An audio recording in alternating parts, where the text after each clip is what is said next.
Hello bachcho, let's read this given question. So the given question says that if a particle of mass 5 gram moves with a linear velocity 5 meter per second in a circular path of radius 10 centimeter, then centripetal force will be. तो देखिए बच्चों, question में हमें centripetal force calculate करना है और उसके लिए हमारे पास कुछ गिवन डेटा है। तो सबसे पहले की कंसेप्ट देख लेते हैं इस क्वेश्चन को सॉल्व करने के लिए। तो की concept to solve this question क्या रहेगा, हमारा सेंट्रीपिटल फोर्स का फॉर्मूला। F क्या डिनोट कर रहा है, सेंट्रीपिटल फोर्स। अब सेंट्रीपिटल फोर्स का फॉर्मूला क्या होता है, mv²/r। अब लिख लेते हैं कि क्वेश्चन में हमें क्या क्या गिवन डेटा है। तो सबसे पहले हम यहाँ पे गिवन लिख लेते हैं। गिवन क्या है हमारे पास, देखिए बोला गया है मास ऑफ 5 ग्राम, तो m की वैल्यू 5 ग्राम दी हुई है। पर अगर हम ऑप्शन चेक करें तो न्यूटन में है, मतलब हमें इसे SI यूनिट में कन्वर्ट करना होगा। तो मतलब केजी में कन्वर्ट करेंगे हम इसे, तो 5 इंटू 10⁻³ केजी हो जाएगा।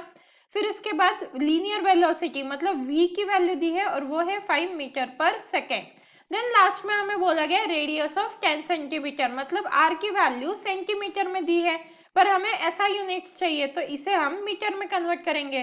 तो 10⁻² से मल्टीप्लाई करना होगा। तो ये आ गई हमारे पास सभी वैल्यूज। अब हम क्या करेंगे, फॉर्मूला में वैल्यू सब्स्टिट्यूट करेंगे और आंसर फाइंड आउट करेंगे। तो सेंट्रीपिटल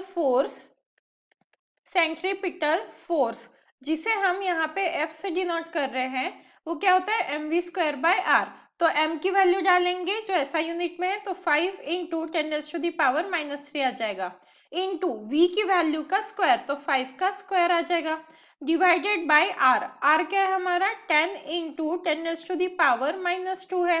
तो यहाँ से ये -2 और एक और -2 कैंसिल हो गया, बचा क्या हमारे पास 5 इंटू ये 5 का स्क्वायर 25 हो जाएगा और यहाँ पे बचेगा 10⁻⁻1 डिवाइडेड बाय 10। तो क्या आ जाएगा यहाँ पे 25 इंटू 5 125 हो गया 10⁻⁻1, और ये जो नीचे डिनोमिनेटर में 10 है वो भी ऊपर जाके -1 हो जाएगा, मतलब 125 इंटू 10⁻⁻2। इसे हम क्या लिख सकते हैं, 1.25, और यूनिट क्या आएगा, न्यूटन, क्योंकि हमने फोर्स कैलकुलेट किया है। And hence the final answer for the given question is centripetal force will be equals to 1.25 Newton, which means option A is the right answer. Hope you understood it well. Best of luck.